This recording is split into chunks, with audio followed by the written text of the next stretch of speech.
NTA UGC net यानी निमेज net. Download it on Google Play store.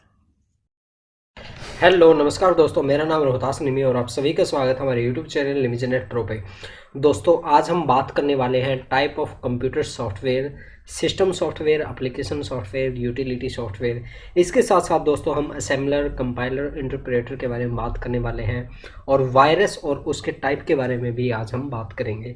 दोस्तों ये टॉपिक काफ़ी इंपॉर्टेंट है हमारे लिए। इनमें से पहले काफ़ी क्वेश्चन आ चुके हैं और आगे भी इनमें से क्वेश्चन आने की संभावना है।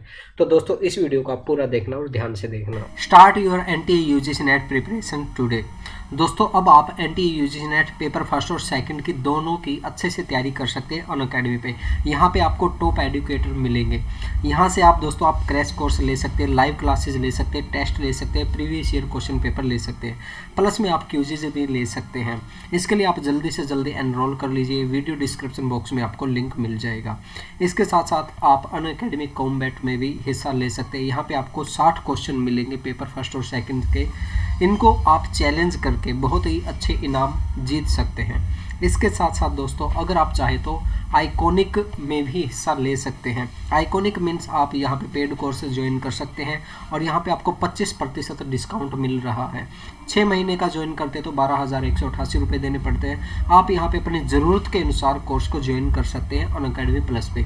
और इसके साथ साथ दोस्तों अगर आप 10% और एक्स्ट्रा डिस्काउंट चाहते तो आप हमारा कोड निम्मी NTA यूज़ कर सकते हैं, जिससे आपको 10% एक्स्ट्रा डिस्काउंट और मिल जाएगा। तो दोस्तों जल्दी से जल्दी इसको ज्वाइन कर लीजिए। Thank you.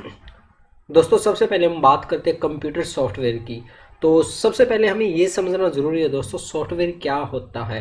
सॉफ्टवेयर कंप्यूटर का वह पार्ट होता है जिसको हम केवल देख सकते हैं, उस पर कार्य कर सकते हैं। सॉफ्टवेयर का निर्माण कंप्यूटर पर कार्य करने को सिंपल बनाने के लिए किया जाता है। यानी कि सॉफ्टवेयर क्या होती है दोस्तों, एक ऐसी चीज़ होती है जिसको हम देख सकते हैं लेकिन फिजिकली उसको हम टच नहीं कर सकते। और सॉफ्टवेयर किसी भी काम को आसान बनाने के लिए किया जाता है। आजकल काम के हिसाब से सॉफ्टवेयर का निर्माण किया जाता है, जैसा काम वैसा सॉफ्टवेयर। सॉफ्टवेयर को बड़ी बड़ी कंपनियों में यूज़र की ज़रूरतों को ध्यान में रखकर तैयार किया जाता है। आज आप देख सकते हैं कि फ़ोटो एडिट करने के लिए फ़ोटोशॉप है और टाइपिंग करने के लिए हमारे पास MS वर्ड है। काफ़ी तरह की चीज़ें दोस्तों, हर तरह के काम के लिए हर तरह का सॉफ्टवेयर हमारे पास आज उपलब्ध है। दूसरी तरीके से हम देखें तो आज सॉफ्टवेयर के रूप में हम एप्लीकेशन यूज़ करते हैं। हमारे मोबाइल के अंदर देश जहान की एप्लीकेशन है, जिस भी चीज़ की रिक्वायरमेंट है उसी का हमारे पास सॉफ्टवेयर और एप्लीकेशन मिल जाएगी। और दोस्तों अब हम बात करते हैं कंप्यूटर सॉफ्टवेयर कितने तरह के होते हैं। ये मुख्य रूप से 3 तरह के होते हैं दोस्तों। एक होता है नंबर 1 पे सिस्टम सॉफ्टवेयर, नंबर 2 पे एप्लीकेशन सॉफ्टवेयर, नंबर 3 पे यूटिलिटी सॉफ्टवेयर। इन तीनों के बारे में हम आसानी से बात करेंगे, अच्छे से आपको समझाएंगे। नंबर 1 पे आता है दोस्तों सिस्टम सॉफ्टवेयर। सिस्टम सॉफ्टवेयर ऐसे सॉफ्टवेयर होते हैं जो कंप्यूटर के हार्डवेयर को मैनेज और कंट्रोल करते हैं। यानी कि ऐसे सॉफ्टवेयर जो हमारे कंप्यूटर में सॉफ्टवेयर और हार्डवेयर दोनों को कंट्रोल करे, उसको हम क्या कहेंगे, सिस्टम सॉफ्टवेयर कहेंगे। इन्हीं की वजह से एप्लीकेशन सॉफ्टवेयर कंप्यूटर में चल पाते हैं या उस पर काम कर पाते हैं। सिस्टम सॉफ्टवेयर का सबसे सरल उदाहरण हम आपको बताते हैं। इसका ये दोस्तों ऑपरेटिंग सिस्टम, यानी कि आपको विंडोज़, हमारे कंप्यूटर के अंदर जो विंडो है वो हमारी क्या है दोस्तों, सिस्टम सॉफ्टवेयर है।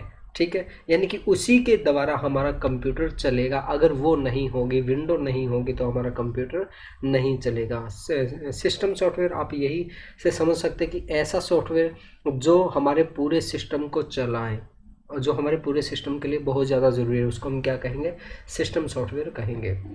देखिए सिस्टम सॉफ्टवेयर के काफ़ी उदाहरण हो सकते हैं, उनको हम समझने की कोशिश करेंगे। नंबर 1 पे आता है दोस्तों हमारे पास ऑपरेटिंग सिस्टम सॉफ्टवेयर। अब देखिए ऑपरेटिंग जैसे नाम से पता चल रहा है, ऐसा सॉफ्टवेयर जो हमारे किसी काम को ऑपरेट करने के लिए यूज़ किया जाता है, किसी अन्य हार्डवेयर को चलाने के लिए, ऑपरेट करने के लिए यूज़ किया जाता है। इसका एक छोटा सा एग्जाम्पल देता हूँ जिससे आपको अच्छे से समझ में आ जाएगा। जैसा कि प्रिंटर है, प्रिंटर से हमें प्रिंट निकालना है, तो जब हम उसको केबल से जोड़ेंगे उसके बाद हम उसमें ड्राइवर ड्राइवर भी डालते हैं। आपको ध्यान होगा प्रिंटर से प्रिंट निकालने के लिए उसको कनेक्ट करते तो हमें ड्राइवर डालना पड़ता है, ठीक है। तो इस तरह से अलग अलग चीज़ों के लिए हमें ड्राइवर डालने पड़ते हैं। अगर हम माउस कनेक्ट करेंगे तो भी वो शुरू में अपने आप एक ड्राइवर डलता है, वो इंस्टॉल होता है। तो काफ़ी अलग अलग चीज़ों के लिए अलग अलग ड्राइवर हमें डालने पड़ सकते हैं। तो उसको हम क्या कहेंगे, ऑपरेटिंग सिस्टम सॉफ्टवेयर कहेंगे, यानी कि वो हमारे हार्डवेयर को ऑपरेट कर रहा है और जो क्या है कि हार्डवेयर और यूजर दोनों के बीच में पुल का कार्य करता है। ये है हमारा क्या है, ऑपरेटिंग सिस्टम सॉफ्टवेयर कहलाएगा। दोस्तों आगे हम बात करते हैं असेंबलर, कंपाइलर और इंटरप्रेटर की। इनमें से दोस्तों पहले काफ़ी क्वेश्चन आ चुके हैं तो अच्छे से समझना है। देखिए असेंबलर क्या होता है, कंप्यूटर असेंबल भाषा में लिखे गए प्रोग्राम को नहीं समझ पाता। वो किसको समझता है, वो बाइनरी संकेतों को समझता है, 0 और 1 की भाषा को समझता है। इसके लिए दोस्तों हम क्या करते हैं, असेंबल भाषा में लिखे गए प्रोग्राम को हम मशीनी भाषा में कन्वर्ट करते हैं। तो जो भाषा अनुवादक असेंबल भाषा को मशीनी भाषा में ट्रांसलेट करते हैं वो क्या कहलाता है, असेंबलर कहलाता है। ये चीज़ आप ध्यान में रखना दोस्तों, ये क्वेश्चन पेपर में आ चुके हैं पहले, दोबारा फिर आ सकती है। देखिए जो असेंबल भाषा को मशीनी भाषा में कन्वर्ट करे उसे हम क्या कहेंगे, असेंबलर कहेंगे, ठीक है। ये चीज़ आप ध्यान में रख ली। अब आगे मैं बताता हूँ, कंपाइलर की बात करते हैं अब हम। कंप्यूटर प्रोग्रामिंग के लिए दो तरह की भाषाएं होती है, लो लेवल प्रोग्रामिंग लैंग्वेज और दूसरी क्या होती है, हाई लेवल प्रोग्रामिंग लैंग्वेज, ठीक है। जो उच्च स्तरीय भाषा हाई लेवल लैंग्वेज को मशीनी भाषा में कन्वर्ट करे या ट्रांसलेट करे उसको हम क्या कहेंगे, कंपाइलर कहेंगे। एक बार फिर से देख लीजिए, कंपाइलर हम किसको कहेंगे, हाई लेवल लैंग्वेज प्रोग्राम को मशीनी लैंग्वेज में कन्वर्ट करे उसको हम क्या कहेंगे, कंपाइलर कहेंगे। और असेंबलर की बात करें तो असेंबलर क्या होता है, असेंबल भाषा को मशीनी भाषा में कन्वर्ट करे उसको हम क्या कहेंगे, असेंबलर कहेंगे। और कंपाइलर में क्या होता है, हाई लेवल लैंग्वेज को मशीनी लैंग्वेज में कन्वर्ट करते हैं। ये चीज़ आप ध्यान में रखना। और उच्च स्तरीय प्रोग्राम को सोर्स कोड भी कहा जाता है। कंपाइलर को सोर्स कोड को मशीनी कोड या कंपाइलर कोड में अनुवाद करने के लिए उपयोग किया जाता है। ये चीज़ आप ध्यान में रखना। आगे नंबर 3 पे हम बात करते हैं दोस्तों, इंटरप्रेटर की बात करते हैं। इंटरप्रेटर क्या होता है, देखिए इंटरप्रेटर भी कंपाइलर की तरह उच्च स्तरीय भाषा का मशीनी भाषा में ट्रांसलेट करने का काम करता है। उच्च स्तरीय भाषाएं जैसे C++, जावा में लिखे गए प्रोग्राम को सोर्स कोड कहा जाता है। इंटरप्रेटर सोर्स कोड की पहली लाइन का अनुवाद करता है। यदि पहली लाइन में कोई गलती होती है तो उसे दर्शाता है, यानी एरर देता है। जब तक वह पूरी लाइन पूरी तरह से संशोधित नहीं हो जाती या ठीक नहीं हो जाती तब तक आगे नहीं बढ़ा जाता। अब देखिए इसके अंदर ये जो हमारा कंपाइलर है और हमारा इंटरप्रेटर है, इन दोनों के अंदर क्या डिफरेंस है वो हम जानने की कोशिश करते हैं। नंबर 1 तो ये दोस्तों, जो इंटरप्रेटर है वो कंपाइलर की तरह ही है। इसमें क्या होता है कि उच्च स्तरीय भाषा को मशीनी भाषा में ट्रांसलेट किया जाता है, लेकिन यहाँ पे हम लाइन बाय लाइन देखते हैं, एक एक लाइन को चेक करते हैं। अगर पहली लाइन के अंदर कोई एरर पाया जाता है, कोई भी एरर होता है तो उस एरर को पूरी तरह से संशोधित यानी कि मॉडिफाई किया जाता है। मॉडिफाई करने के बाद में उसको ठीक करने के बाद ही आगे बढ़ा जाता है, तो उसको हम क्या कहेंगे, इंटरप्रेटर कहेंगे। ये चीज़ आप ध्यान में रखना। और आगे बात आती है दोस्तों, हमारा जो अगला सॉफ्टवेयर आता है एप्लीकेशन सॉफ्टवेयर आता है, ठीक है। अभी तक हमने बात की थी सिस्टम सॉफ्टवेयर की बात की थी, अब आता है हमारा एप्लीकेशन सॉफ्टवेयर आता है। देखिए एप्लीकेशन सॉफ्टवेयर ऐसे प्रोग्राम को कहा जाता है जो हमारे कंप्यूटर पर आधारित मुख्य कामों को करने के लिए लिखे जाते हैं। आवश्यकता अनुसार विभिन्न उपयोगों के लिए विभिन्न सॉफ्टवेयर हो सकते हैं। देखिए अलग अलग काम करने के लिए अलग अलग सॉफ्टवेयर का यूज़ करते हैं हम, ठीक है।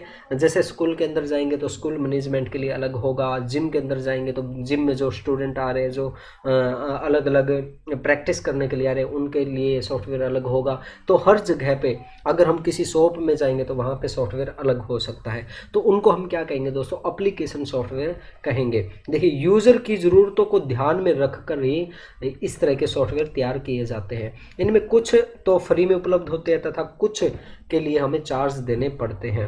और आपने काफ़ी देखे होंगे, जैसे OBS स्टूडियो है जिससे हम स्क्रीन रिकॉर्डिंग करते हैं, ये बिल्कुल फ्री है दोस्तों। और काफ़ी ऐसे सॉफ्टवेयर हैं जिनके लिए हमें पैसे देने पड़ते हैं। एप्लीकेशन सॉफ्टवेयर के काफ़ी आप उदाहरण यहाँ पे देख सकते हैं दोस्तों। जैसे फोटोशॉप है, फोटोशॉप यानी कि फ़ोटो को मॉडिफाई करने के लिए, उसको इम्प्रूव करने के लिए यूज़ किया जाता है। पेज मेकर डॉक्यूमेंट टाइप करने के लिए, पावर पॉइंट स्लाइड वगैरह बनाने के लिए, MS वर्ड, MS एक्सेल, इन सभी के बारे में आप बहुत अच्छे तरीके से जानते हैं। और उसके बाद में हम बात करते हैं दोस्तों, यूटिलिटी सॉफ्टवेयर की बात करते हैं।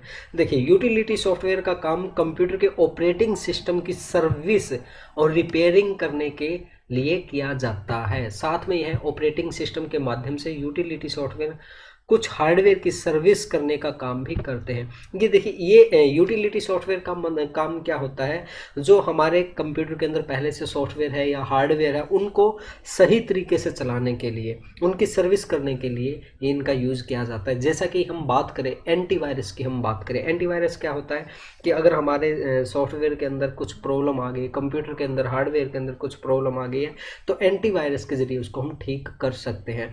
और जैसे हम डिस्क क्लीनर की बात करें, अगर हमारे कंप्यूटर के अंदर बहुत सी जंक फाइल है, तो इसका डिस्क क्लीनर का यूज़ करके हम काफ़ी स्पेस खाली कर सकते हैं। पासवर्ड जनरेटर, फाइल बैकअप, हमें अपने कंप्यूटर का बैकअप लेना है तो फाइल बैकअप का यूज़ करके हम पूरा बैकअप ले सकते हैं। यानी कि ये हमारे जितने भी सॉफ्टवेयर हैं उनको और बेहतर तरीके से चलाने के लिए इनका यूज़ किया जाता है। ठीक है, ये चीज़ आप समझ गए होंगे यूटिलिटी सॉफ्टवेयर। एक बार फिर से मैं ये चीज़ें आपको बता देता हूँ। सिस्टम सॉफ्टवेयर यानी कि जो हमारे सिस्टम को चलाने के लिए महत्वपूर्ण हो, सबसे ज़रूरी हो। जैसे कि हम विंडो की बात करते हैं, एप्लीकेशन सॉफ्टवेयर अपनी ज़रूरतों के अनुसार, और यूटिलिटी सॉफ्टवेयर हमारे सॉफ्टवेयर की सर्विस के लिए जिनका यूज़ किया जाता है उसको हम यूटिलिटी सॉफ्टवेयर कहते हैं। और उसके बाद में हम बात करते हैं दोस्तों, हार्डवेयर की बात करते हैं। हार्डवेयर के बारे में आप अच्छे से जानते हैं दोस्तों। हार्डवेयर एक ऐसी चीज़ है जिसको हम फिजिकली टच कर सकते हैं, जिसको हम महसूस कर सकते हैं, तो उसको हम क्या कहेंगे, हार्डवेयर कहेंगे। और हार्डवेयर के अंदर काफ़ी तरह की चीज़ें आती है, जैसे कि हमारा प्रिंटर आ गया, हमारा माउस हो गया, हमारा कीबोर्ड हो गया, पेन ड्राइव होगी, तो काफ़ी तरह की चीज़ें हमारी हार्डवेयर के अंदर आ सकती हैं। और एक और चीज़ रहेगी दोस्तों इसके अंदर, open source software. Open source software क्या होते हैं दोस्तों, ऐसे सॉफ्टवेयर जिनको हम अपनी तरफ से मॉडिफाई कर सके, जिनको हम फ्री में यूज़ कर सके, उसको हम क्या कहेंगे, ओपन सोर्स सॉफ्टवेयर कहेंगे। इनमें से ये देखिए, जून 2015 में क्वेश्चन आया था, which of the following is not a open source software. कौन सा ओपन सोर्स सॉफ्टवेयर नहीं है? इंटरनेट एक्सप्लोरर ये हमारा ओपन सोर्स सॉफ्टवेयर नहीं है। इसी के साथ में आप यहाँ पे देख सकते हैं कि ओपन सोर्स सॉफ्टवेयर ऐसा सॉफ्टवेयर है जो सोर्स कोड के साथ वितरित किए जाते हैं, जिसे उपयोगकर्ता द्वारा पढ़ा या संशोधित किया जा सकता है। इसका सोर्स कोड इंटरनेट पर फ्री में उपलब्ध होता है। वही चीज़ है दोस्तों, इनको हम बिल्कुल फ्री में यूज़ कर सकते हैं, इनको हम अपनी तरह से मॉडिफाई कर सकते हैं, उसको अपडेट कर सकते हैं। ये चीज़ होते हैं ओपन सोर्स सॉफ्टवेयर। और ओपन सोर्स सॉफ्टवेयर में से दोस्तों क्वेश्चन पहले आ चुके हैं, तो आप ये अच्छे से कर लेना दोस्तों। यही सारी चीज़ें दोस्तों, जैसे कि ओपन सोर्स सॉफ्टवेयर के सोर्स कोड में कोई भी सुधार कर सकता है, यानी कि उसको हम अपनी तरह से मॉडिफाई कर सकते हैं। Some example of open source software, जैसे GNU लिनक्स हो गया, मोजिला फायरफॉक्स हो गया, VLC मीडिया प्लेयर हो गया। VLC मीडिया प्लेयर बिल्कुल फ्री है दोस्तों, ये आपने यूज़ किया होगा। और सुगर CRM हो गया, GIMP ये हमारा उसके लिए होता है, पिक्चर वगैरह के लिए यूज़ करते हैं। तो आप ये सभी देख लेना दोस्तों, ये एग्जाम्पल। और अब हम बात करते हैं दोस्तों, एंटीवायरस की बात करते हैं। एंटीवायरस में से पहले क्वेश्चन आ चुके हैं और अब भी इनमें से क्वेश्चन आने की संभावना है। देखिए, एंटीवायरस एक यूटिलिटी सॉफ्टवेयर है, ठीक है। ये हम अभी ऊपर पढ़ के आए हैं कि यूटिलिटी सॉफ्टवेयर क्या होते हैं, जो हमारे सॉफ्टवेयर को और बेहतर तरीके से चलाने के लिए यूज़ किए जाएं। तो एंटीवायरस क्या है, यूटिलिटी सॉफ्टवेयर है जो कंप्यूटर में छुपे हुए सारे वायरस प्रोग्राम को ढूंढ कर रिमूव करने का काम करता है। यह भी कह सकते हैं कि एंटीवायरस कंप्यूटर के लिए सेफ गार्ड जैसे काम करता है, वो हमें हमारे कंप्यूटर को सेफ करने का काम करता है। और ये क्या करता है, जैसे मालवेयर हो गया, वॉर्म्स हो गया, ट्रोजन हॉर्स हो गया, इन सभी से हमारे कंप्यूटर को, हमारे सिस्टम को बचा के रखता है। और अगर ये आ जाते तो इनको बाहर निकालने का काम करता है। और अब हम बात करते हैं दोस्तों, वायरस क्या होता है। देखिए, वायरस का पूरा नाम whittle information resource under seize है। इसकी फुल फॉर्म आप ध्यान में रखना दोस्तों, क्योंकि इनमें से क्वेश्चन आ सकता है। वायरस कंप्यूटर में छोटे छोटे प्रोग्राम होते हैं जो ऑटो एग्जीक्यूट प्रोग्राम होते हैं, जो कंप्यूटर में प्रवेश करके कंप्यूटर की कार्य प्रणाली को प्रभावित कर देते हैं। और अब हमारी इच्छा के हमारी इच्छा नहीं होती, फिर भी ये कंप्यूटर में घुस जाते हैं और हमारी चीज़ों को मॉडिफाई करके उनको ख़राब कर देते हैं। यह तभी फैलता है जब यूज़र ने किसी माध्यम से इसे प्रेषित करने की अनुमति दी हो, जैसे कि किसी भी तरह की रिमूवल डिवाइस अगर हम अपने कंप्यूटर के अंदर लगाएंगे तो उससे हमारा कंप्यूटर क्या है, इन्फेक्टेड हो सकता है। अब हम बात करते हैं दोस्तों, जैसे कि वायरस के प्रकार कितने तरह के होते हैं। नंबर 1 पे है दोस्तों रेजिडेंट वायरस। ये देखिए, रेजिडेंट वायरस जिसे परमानेंट वायरस भी कहा जाता है, आपके कंप्यूटर की सिस्टम मेमोरी रैम से ये जुड़ा हुआ होता है। जब भी आप कंप्यूटर शुरू करते हैं तो ये वायरस उस समय खुली हुई सभी फाइलों को संक्रमित कर सकता है, उनको ख़राब कर सकता है। तो ये देख लेना दोस्तों, कोई ज़्यादा मुश्किल नहीं है इसके अंदर। आगे हम बात करते हैं ओवरराइट वायरस। यह वायरस जैसे ही फाइल को संक्रमित करता है, यह फाइल की सारी इन्फॉर्मेशन को डिलीट करके उन्हें बेकार कर देता है। इस प्रकार का वायरस संक्रमित फाइल की जानकारी डिलीट करता है। इस वायरस को हटाने के लिए सभी संक्रमित फाइल को डिलीट करना जरूरी होता है। नंबर 3 पे हम बात करते हैं दोस्तों डायरेक्ट एक्शन वायरस। ये किस तरह का वायरस होता है दोस्तों? इस तरह के वायरस में फाइल को चलाते ही यह वायरस एक्टिव हो जाता है। किसी फाइल के पास वायरस है, अगर उसको हम ओपन करेंगे तो ये एक्टिव हो जाएगा। यह वायरस उन फाइलों को इन्फेक्टेड करता है जो फाइल ऑटो exe.bat के फोल्डर में होती है। एक फोल्डर बन जाता है वायरस का, उसके अंदर जितनी भी फाइल होते हैं उन सभी को इन्फेक्टेड कर देता है। आगे हम बात करते हैं दोस्तों मैक्रो वायरस। यह उन फाइलों को संक्रमित करता है जो फाइल किसी विशिष्ट एप्लीकेशन या प्रोग्राम से बनाई जाती है, जैसे मैक्रो हो। यह docs.excel.pps जैसी फाइलों को संक्रमित करता है। और आगे हम बात करते हैं दोस्तों boot sector virus. Boot sector virus क्या होता है दोस्तों? यह वायरस हार्ड डिस्क के बूट सेक्टर को संक्रमित करता है। बूट सेक्टर यानी कि इनपुट आउटपुट ऑपरेटिंग सिस्टम जो होता है उसको ये इन्फेक्टेड करता है। जैसे कि हम प्रिंटर लगाते हैं या फिर कीबोर्ड लगाते हैं तो उस सिस्टम को ये प्रभावित करता है। आगे हम बात करते हैं दोस्तों फाइल सिस्टम सॉफ्टवेयर। यह वायरस कंप्यूटर की डायरेक्टरी को संक्रमित करता है, फाइल के स्थान को सूचित करने वाले मार्ग को बदल देता है। यानी कि ये क्या करता है दोस्तों, ये जो पाथ जो होता है, एड्रेस जो होता है, उसको ये इन्फेक्टेड कर देता है। हमारी फाइल की लोकेशन होती है उसको ये चेंज कर देता है। आगे हम बात करते हैं दोस्तों पॉलीमॉर्फिक वायरस। यह वायरस जितनी बार सिस्टम को संक्रमित करता है उतनी बार खुद को इनक्रिप्टेड करता है, यानी कि खुद की संख्या बढ़ा लेता है। जितनी बार ये संक्रमित करेगा उतनी बार ये अपनी संख्या को उसमें बढ़ाता जाएगा। आज बात करते हैं दोस्तों नंबर 8 पे वेब स्क्रिप्टिंग वायरस। बहुत सी वेबसाइट के अंदर दोस्तों वेबसाइट को दिलचस्प बनाने के लिए उसके अंदर बहुत ही जटिल कोड का यूज़ किया जाता है, तो इसको हम क्या कहते हैं? वेब स्क्रिप्टिंग वायरस कहते हैं। आगे दोस्तों हमारे पास फैट वायरस। इस वायरस को फाइल के स्थान के बारे में सभी जानकारी को स्टोर करने के लिए उपयोग किया जाता है। ये वायरस किसके काम आता है दोस्तों? हमारे कंप्यूटर के अंदर जो फाइलें हैं उन सभी की जानकारी लेने के लिए इस वायरस का उपयोग किया जाता है। नंबर 10 पे हम बात करते हैं दोस्तों मल्टीपर्टाइट वायरस। जैसा नाम से ही पता चल रहा है दोस्तों, ये हमारे कंप्यूटर को मल्टीपल यानी कि अलग अलग तरीके से और अलग अलग समय में हमारे कंप्यूटर को इन्फेक्टेड करता है। ये क्या करता है दोस्तों? ये हमारी बूट सेक्टर है उसको भी खराब कर सकता है, हमारी फाइल्स है उसको भी खराब कर सकता है। यानी कि बहुत तरीके से अलग अलग समय में बहुत तेज़ी से हमारे कंप्यूटर को ये खराब कर सकता है। पहला मल्टीपर्टाइट वायरस घोस्ट वॉल वायरस था। और उसके बाद हम बात करते हैं दोस्तों वर्म्स की बात करते हैं। वर्म्स क्या होता है? वर्म्स की परिभाषा की बात करें तो वर्म्स संयम प्रकृति फाइल है जो एक संक्रमित कंप्यूटर की मेमोरी में रहते हैं। यह एक वायरस के समान है, यह वायरस का उपवर्ग है। ये एक क्या है दोस्तों? ये वायरस की एक सब कैटेगरी है। यह ईमेल, नेटवर्क आदि के माध्यम से एक कंप्यूटर से दूसरे कंप्यूटर में फैलते हैं।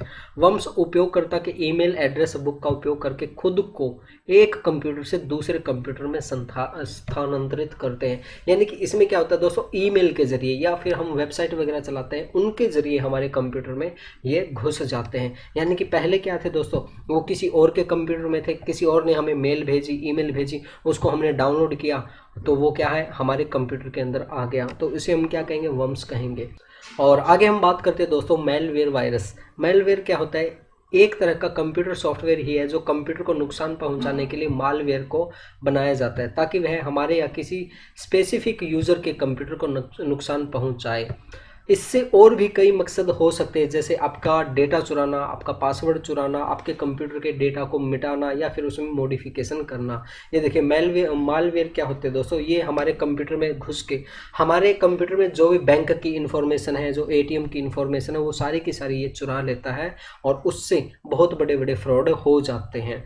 और आगे हम बात करते हैं दोस्तों मैलिशियस सॉफ्टवेयर। आपके कंप्यूटर में कई तरीके से आ सकते हैं और ये क्या होते हैं दोस्तों, ये हमारे कंप्यूटर में अपने आप नहीं बनते, ये हैकर द्वारा बनाए जाते हैं, स्पेशल डिज़ाइन किए जाते हैं। और ये क्या है, एक सॉफ्टवेयर ही हम कह सकते हैं। सॉफ्टवेयर होते हैं, बैड सॉफ्टवेयर होते हैं, खतरनाक सॉफ्टवेयर होते हैं।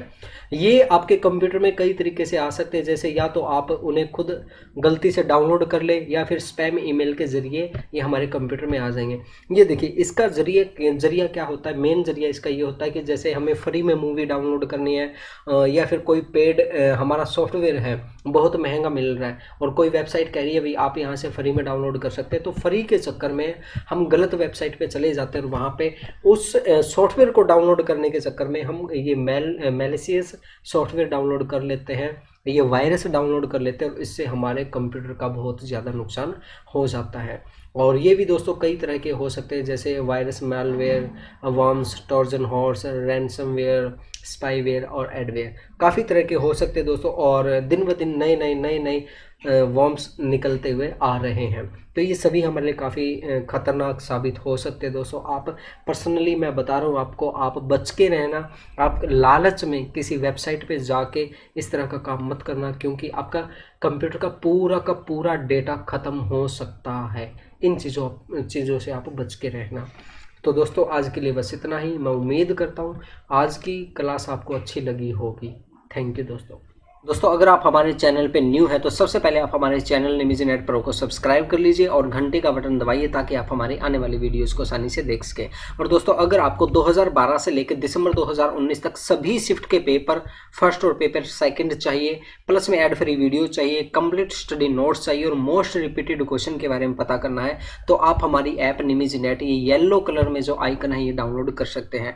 और अगर आपको 1100 प्लस लाइव मॉक टेस्ट चाहिए पेपर फर्स्ट और पेपर सेकंड के, तो दोस्तों आप हमारी ये ऐप ग्रीन वाली इंस्टॉल कर सकते हैं।